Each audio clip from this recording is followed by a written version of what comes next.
बांगलादेशच्या स्थितीवरून राज्यकर्त्यांनी धडा घ्यावा असा हल्लाबोल संजय राऊत यांनी केला आहे। खासदार संजय राऊत यांनी मोदी आणि शहांवर हल्लाबोल केलाय।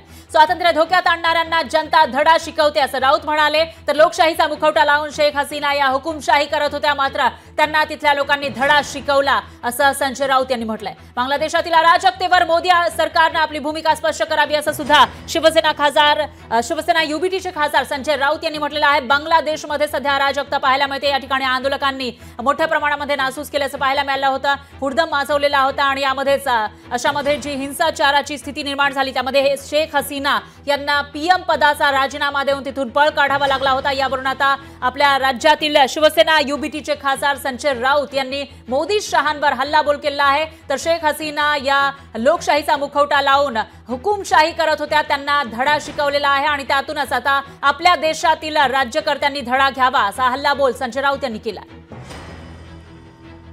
पण शेख हसीना यांच्या बाबतीत इतकंच सांगता येईल, लोकशाहीचा मुखवटा लावून जे कोणी आपल्या देशामध्ये हुकुमशाही आणू इच्छितात, स्वातंत्र्य धोक्यात आणू इच्छितात, ते कोणी असू द्या, जनता त्यांना माफ करत नाही, जनता रस्त्यावर उतरते। शेख हसीना या प्रधानमंत्री म्हणून अपयशी ठरल्या, फक्त आश्वासनं देत राहिल्या।